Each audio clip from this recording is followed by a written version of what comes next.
Goeiemôre julle, dit is Vrydag, yay! Vir baie van ons is dit nou nog eers die dag se werk en daarna kan die naweek kom.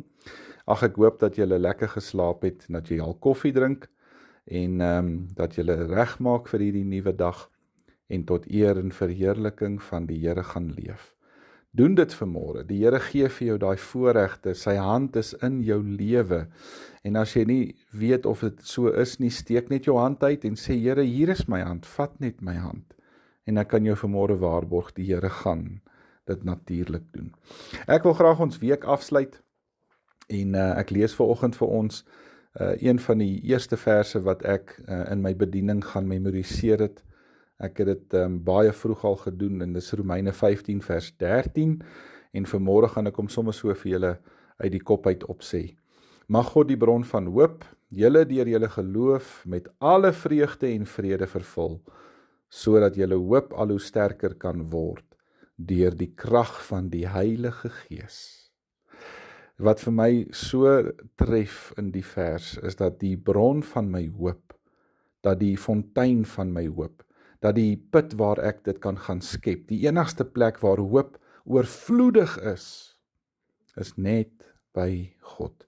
En dit word al hoe sterker deur die krag van die Heilige Gees. Wat 'n vers om te onthou. Gaan memoriseer hom, maak hom jou eie. Want dit bring my vanmôre by 'n vraag, hoe vind 'n mens vreugde in God? Hoe vind ek en jy as God se kinders vreugde in hom?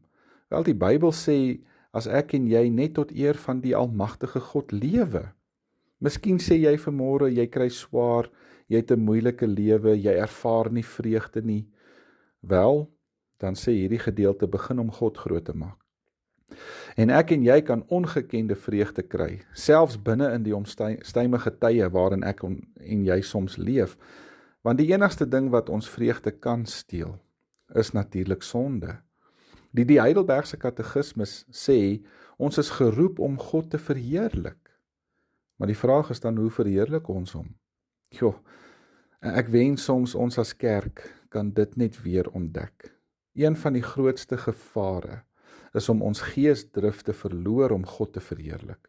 So baie mense gaan kerk toe en dan moan en groan hulle oor alles in hulle lewe. Die belangrikste doel in enige iemand se lewe is om God te aanbid. Dis waarvoor ons gebore is, dis hoekom ons gemaak is, om hom groot te maak. Dis die einddoel van jou lewe. Geestelike groei beteken dat ek en jy sal konsentreer en dat ons sal fokus op God, totdat ons meer lewend raak in sy ongelooflike glorie. Miskien kan ek vanoggend vir jou net so 'n paar wenke gee, voorstelle, hoe jy vandag die Here kan verheerlik. Nommer 1, bely jou sondes. Dan, dra vrug soos 'n Christen. Loof God. Wees net tevrede. Bid volgens sy wil. Gaan verkondig die woord van die Here. Begelei ander mense na Jesus toe. En jy kan hierdie paar interessante wenke gaan toepas op jou lewe en gaan kyk of dit nie op jou einde van jou dag jou 'n beter dag gegee het nie. Ek het dit al so baie in my lewe ervaar, dat as ek vandag net met een mens oor die ongelooflike God praat wat ek kan bid, as ek net met een mens kan praat oor Jesus Christus en sy verlossende genade en daar gaan 'n lig in hulle oë op, dan maak die Here vir my vol vrede.